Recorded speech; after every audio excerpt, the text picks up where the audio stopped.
On May 24th, Poplar Avenue was finally reopened to cars. Poplar's closure was the last of the 8-week road closures of Caltrain's San Mateo Bridges replacement project. However, it was not the last closure. There was also a 4-day Santa Ynez closure from May 24th to May 27th for the purpose of paving under the bridge. But thankfully there are no more closures now. This project required the roads to be closed one at a time, and that impacted the train shuttle's performance a bit. The impacts gave Stanbridge the final push to have 2 train shuttles run in the morning. The new shuttle wasn't the only good thing to come out of the bridge replacement project, as the bridges were also raised higher above the road. Tilton had to stay at 8'6" due to its close proximity to San Mateo Station, which could not be raised. That is unfortunate for the large trucks that park in the middle of B Street, and cars taller than the van that want to get under it, but at least all the other bridges were raised.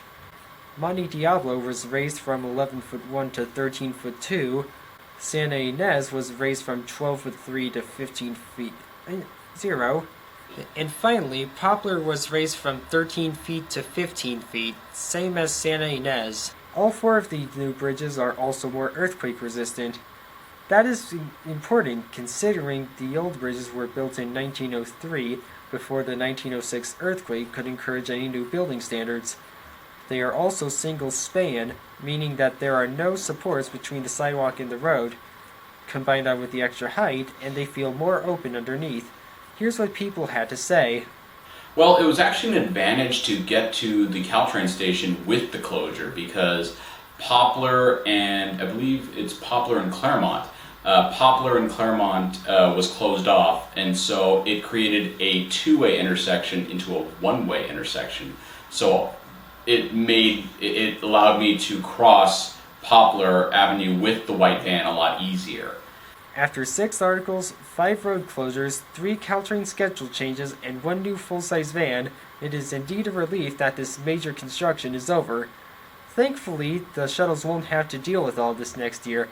I will see you one last time on Stanbridge Student News.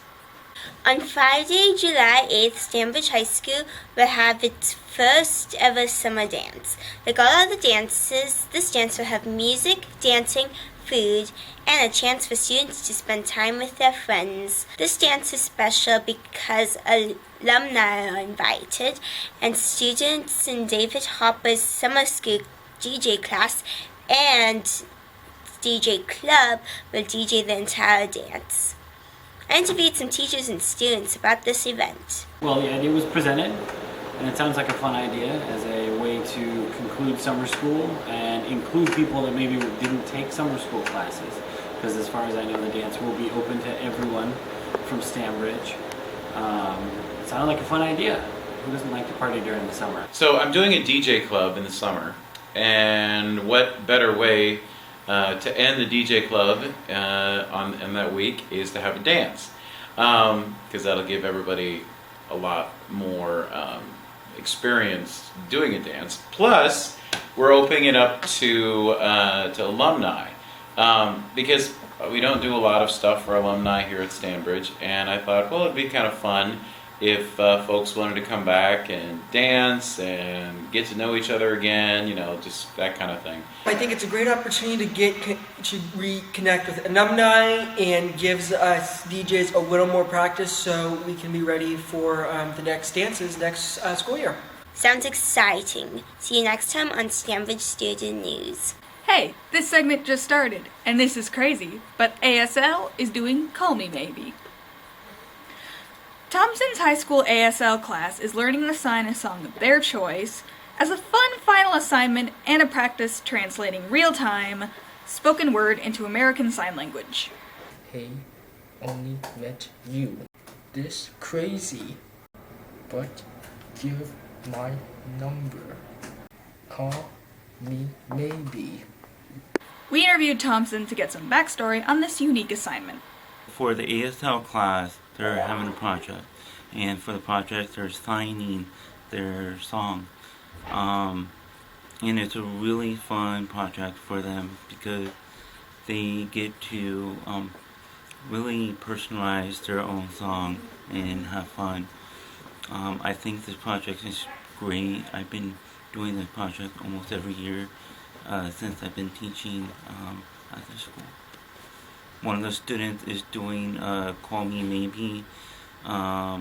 Another student is doing some kind of German song that he knows the word for in English, so that's going to be interesting to watch.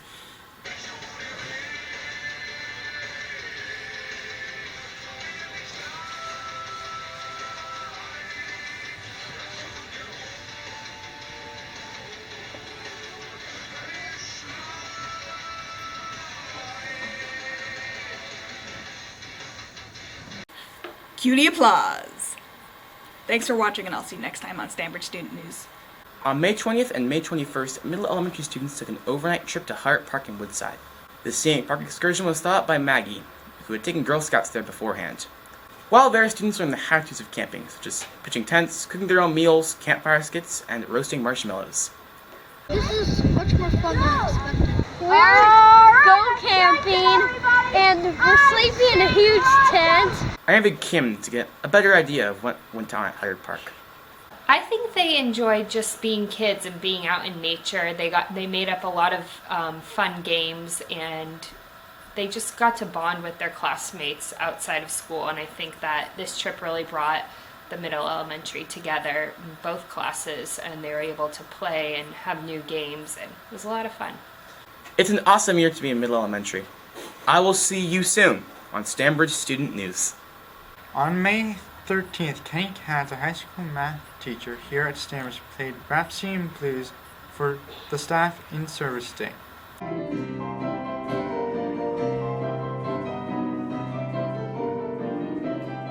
Kenny is a skilled piano player and performed this piece to prepare for the upcoming patriotic concert on July 3rd in Southern California. Kenny performed for students as well, playing the piano at the prom and accompanied a junior student in the spring sing. I interviewed Kenny to learn more about his musical talent. Tell me about your upcoming performance that you are performing in.